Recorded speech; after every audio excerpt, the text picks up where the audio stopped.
રાધે રાધે, જય શ્રી રામ. આમ તો આપણે ચૈતન્ય મહાપ્રભુનું ચરિત્ર ચાલે છે, પણ હમણાં સુખરામ બાબાની કથા ચાલુ થઈ છે એટલે એમાં વ્યસ્ત રહેવાના કારણે કોણ જાણે હું શું વાંચીશ ને શું નહીં વાંચું, સમય હશે કે નહીં હોય, એટલે મારી રીતે જે કઈ યાદ આવશે એ લઈ લઈશ. મને જે કઈ ભગવાન પ્રસંગોની પ્રેરણા કરાવશે એ પ્રસંગ લઈ લેશી. તો આજે આપણે પ્રસંગ લેવાનો છે કે સંતોની સેવાથી પણ જીવને ભગવત પ્રાપ્તિ થઈ જાય છે. હા, મતલબ તમારામાં બીજું કઈ સાધન હોય કે ન હોય, જે મહાપુરુષ છે એ મહાપુરુષના દરબારમાં કોઈ પણ નાની મોટી સેવા પણ તમે લઈ લેશો તો પણ તમે ભગવત પ્રાપ્તિ કરી લેશો. હા, નાની મોટી, કારણ કે મહાપુરુષ સાક્ષાત ભગવાનનું સ્વરૂપ હોય છે. હા, મહાપુરુષ સંત છે એ પૃથ્વી ઉપરના સાક્ષાત ભગવાન જ છે. હા, એમ કહે છે હનુમાન પ્રસાદ પોદાર વિશે કે હનુમાન પ્રસાદ પોદાર તો ભગવાન બની જ ગયા છે. કે એની પત્ની ભગવત સ્વરૂપ થઈ ગઈ છે, એની દીકરી ભગવત સ્વરૂપ થઈ ગઈ છે, એની હારે જોડાવા વાળા ભક્તો ભગવત સ્વરૂપ થઈ ગયા છે, બધા ભગવત સ્વરૂપ થઈ ગયા છે. તો કે ઈ કેવી રીતે? હા, ઈ કેવી રીતે? તો કે લોહી ચુંબક ને લોખંડ હારે ઘસો ને એટલે લોખંડ છે ને લોહી ચુંબક બની જાય છે. હા, જેમ જેમ તમે લોહી ચુંબક ને લોખંડ હારે ઘસશો એમ લોખંડ લોહી ચુંબક બની જશે. એમ જે મહાપુરુષની નજીક રહે છે અને મહાપુરુષની કાયમી એના ઉપર દ્રષ્ટિ પડે છે તો એ વ્યક્તિ પણ ભગવત સ્વરૂપ ધારણ કરી લે છે. વાહ રે વાહ. ભલે આપણે છીએ લોઢું, પણ જો મહાપુરુષ આરે જોડાયેલા રહેશી તો મહાપુરુષ તો લોહી ચુંબક છે ને. હા, એટલે એ ધીરે ધીરે ધીરે આપણે લોહી ચુંબક એટલે ભગવત સ્વરૂપ બનાવી દેશે. હા, કોઈ માને ચાહે ન માને. ઘણા એમ કેતા હોય કે અમારા આચાર્ય ભગવાન, અમારા સંત છે ભગવાન છે, બીજા કોઈ ભગવાન નથી, આ જ ભગવાનનો અવતાર છે. આ બધી વાતો ગલત છે. ગીતાજીએ કૃષ્ણમાં બધા ઉપર ખાતર મૂકી દીધી. કૃષ્ણ ચોખ્ખું કહી દે વાસુદેવ સર્વમ ઇતિ સ મહાત્મા સુદુર્લભ. મહાત્મા તો એ દુર્લભ છે કે જેને બધાયમાં વાસુદેવ દેખાય. હા, કારણ કે આત્મા કૃષ્ણનો અંશ છે. એ દ્રષ્ટિએ બધી આત્મા કૃષ્ણનું જ સ્વરૂપ છે.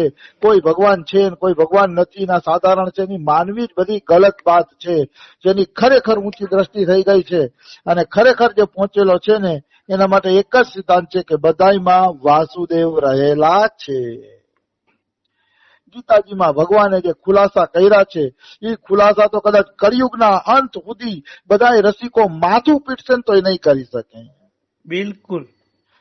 બધા રસિકોને માથી પૂટવાની છૂટ, બધા સંતોને પોતાના મંતવ્ય આપવાની છૂટ, પણ ગીતાજીની આગળ કોઈના બાપની તાકાત નથી કે આગળનો સિદ્ધાંત કહી શકે. હા, ગીતા જેવા સિદ્ધાંત ક્યાંય નથી. ગીતાએ કીધું છે વાસુદેવ સર્વમ, બધામાં હું જ વ્યાપેલો છું. રામસુખદાસજી તો આની ટીકામાં એમ કહે છે કે આપણી તો મોજ થઈ ગઈ. ભગવાને તો જાણે કે હૃદયની તિજોરી ખોલી દીધી, ગુપ્ત વાત ખોલી દીધી. ભગવાને તો ગીતાજીની અંદર કે હું જ ભાઈ બધું છું, બીજું કોઈ છે જ નહીં.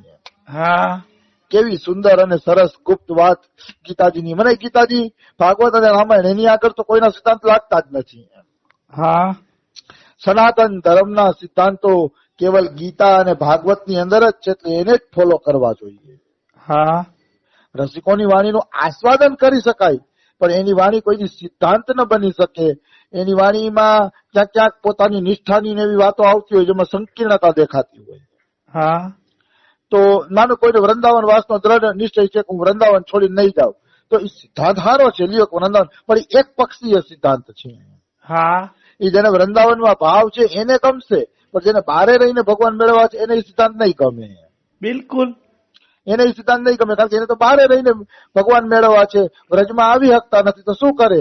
તો કે ગીતાજીએ કીધું છે, ચોખ્ખું રે ચટ કીધું છે કે જે વ્યક્તિ મને જ્યાંથી સ્મરણ કરે છે ને એના હૃદયમાં હું છું, એટલે એના હૃદયમાં ધામ ને બધા તીર્થો પણ એના હૃદયમાં આવી જાય છે. વાહ વાહ વાહ. ભગવાનને હૃદયમાં બેસાડો. ભગવાન હૃદયમાં બેસી જશે તો બધા તીર્થો, કારણ કે ભગવાન છે અહીંયા બધા તીર્થો છે. હા, એટલે ભગવાનને હૃદયમાં બેસાડવાથી બધા તીર્થો એ ભક્તના હૃદયમાં આવી જાય છે. એને કોઈ તીર્થમાં જવાની જરૂર નથી. હા નિશ્ચિત. હું તો બધી સાર્વભૌમ વાતો કઉ છું, મને એમાં વધુ રસ આવે છે. બિલકુલ. આ સાર્વભૌમ વાત છે, બધા કરી શકે. ઈશ્વરનું ચિંતન તો કોઈ પણ વ્યક્તિ ગમે ત્યાંથી કરી શકે એમ, અને ચિંતન ન થાય તો નામ તો કરી જ શકે. હા કોઈ કે અમારાથી ભગવાનનું ચિંતન નથી થતું, તો કે ભાઈ ચિંતન ન થાય તો નામ કરો. નામ તો બધા વ્યક્તિ બધી જગ્યાએ જ કરી શકે. હા તો અહીંયા લખ્યું છે કે ભાઈજીની ગાય, ભાઈજી હનુમાન પ્રસાદ પોદારનો નોકર, એના કૂતરા, શેરીના, બિલાડા બધાય ભગવાનનું સ્વરૂપ ધારણ કરી લીધું છે. હા મતલબ બધા ભગવાનમય બની ગયા છે, કારણ કે કાયમી પોદારજી એમાં દ્રષ્ટિ કરે છે. આ શેરીનું કૂતરું છો, આને રોટલી નાખી કે નહીં, આપણા ઘરનું બિલાડું છો ને દૂધ પાયું કે નહીં, કાયમી પોદારજી ચિંતા કરે છે, એટલે ભગવત સ્વરૂપ બની ગયા. હા જે વ્યક્તિને સંત યાદ કરતા હોય પહોંચેલા, એટલે માની જ લેવાનું કે ભગવત સ્વરૂપ બની જ ગયા. એને તો ભગવાન જેટલો જ આદર આપો. હા જેની સંત પુરુષ ચિંતા કરે છે હા એમાં કોઈ એટલે કોઈ પણ શંકા નથી, કિંચિન માત્ર સંશય નથી.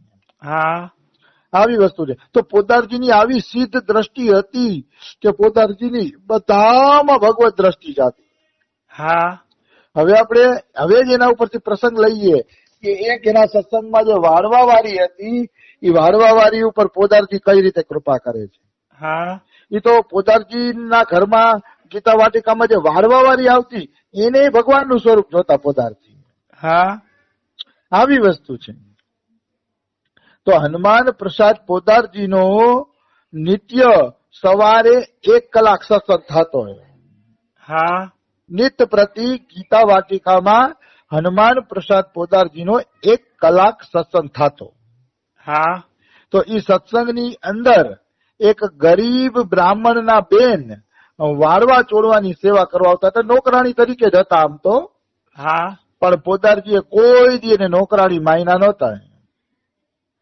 તો એ બાઈનો ભાઈ કેવો, એ બેન સત્સંગની આખી જગ્યાને વાળે ચોડે, પછી એમાં પાથરણા પાથરે, પછી દૂર જઈને બેસી જાય અને ટગર ટગર ટગર પોદારજીનો સત્સંગ સાંભળે.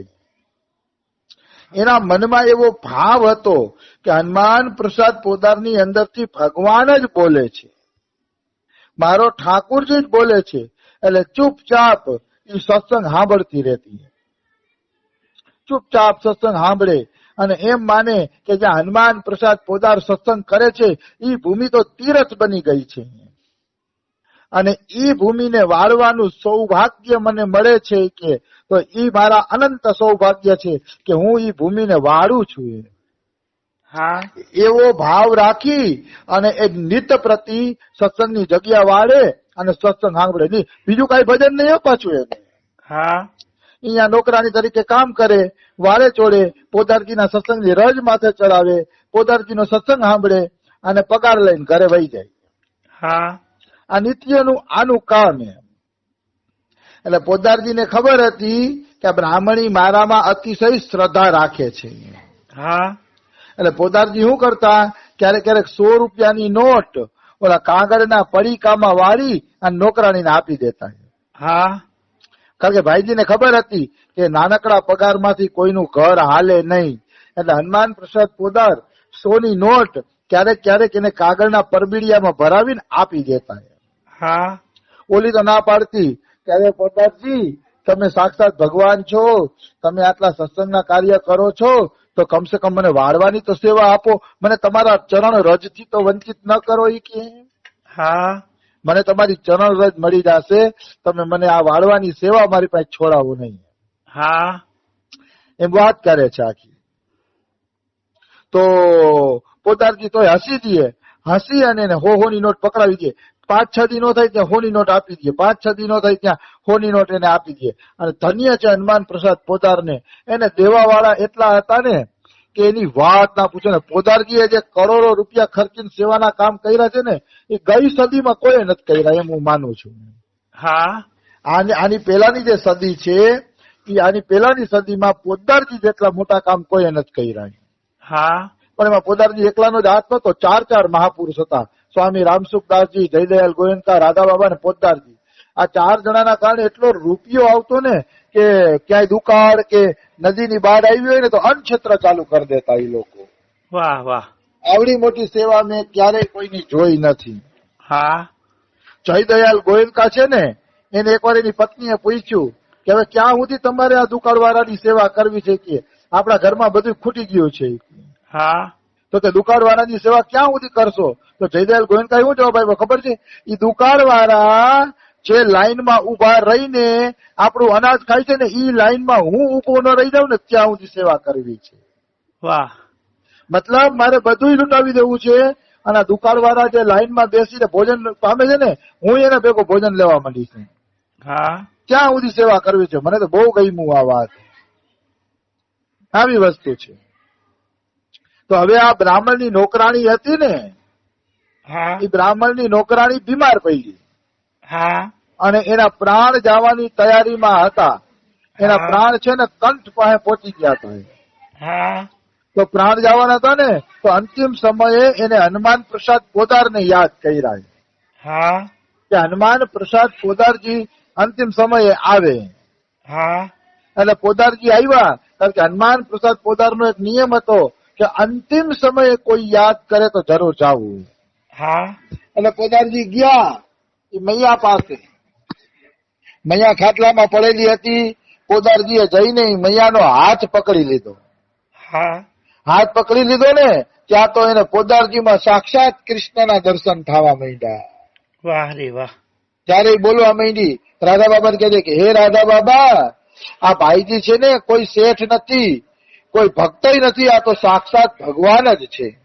હા આ તો સાક્ષાત કોઈ વાંધો વિરોધ કરે કે પોદારજીને કેવી રીતે ભગવાન માનવા, અમે તો સંત માનીએ. પણ એક વાત યાદ રાખજો કે જાનત તુમ હી હે દાઈ. રામાયણમાં કીધું છે, જેને ભગવાનને જાણી લીધો ને ભગવાન બની ગયો. હા આ સનાતન સત્ય સિદ્ધાંત છે. એટલે કોઈ એક જ આચાર્ય કે ભગવાનનું સ્વરૂપ નથી, પ્રત્યેક પ્રાણી ભગવાનનું સ્વરૂપ છે. પણ એટલું કરવું હોય, ભગવાનને જાણી લેવા જોઈએ. હા ભગવાનને જાણ્યા વગર જીવાત્મા જ છે. ભગવાનને જાણી લે પછી પરમાત્મા બની જાય છે. હા જીવ શિવ બની જાય છે, ડોંગરેજી મહારાજ કહે છે. હા પણ એ ભગવાનને જાણી લેવો જોઈએ. હા તો પોદારજીએ નોકરાણીના હાથ પકડ્યા એટલે એને સાક્ષાત કૃષ્ણ દેખાવા માંડ્યા. હા એટલે રાધા બાબાને કહે છે કે આ તો સાક્ષાત કૃષ્ણ છે. મને કૃષ્ણ દેખાય છે. તો પોદારજી કે અરે મારા વખાણ છોડો, ઈ બોલો કે તમને તમારું જીવન સફળ લાગે છે કે નહીં? તો કે હા, મને કાળા ઘુંઘરાળા વાળવાળા કૃષ્ણ દેખાય છે. એના મોઢા ઉપર વાંસળી છે, વાકડિયા વાળ છે, કાનોડો દેખાય છે. કે હવે કે મને મારું જીવન સફળ લાગે છે, અને હવે એમ થાય છે કે હવે તો કાનોડા ભેગી વહી જ જાવી, કે આ શરીરમાં રહેવું નથી કે મારે, વાહ રે વાહ. કારણ કે મને કાનોડો દેખાય છે. પોદારજીના ઘરે ખાલી નોકરાણીનું કામ કરવાનું આ ફળ મળ્યું કે અંતિમ સમયે એને કૃષ્ણ દેખાણા. હા અને કૃષ્ણ દર્શન કરતા કરતા એ નોકરાણી છે ને ભગવત ધામ પધારે છે. હા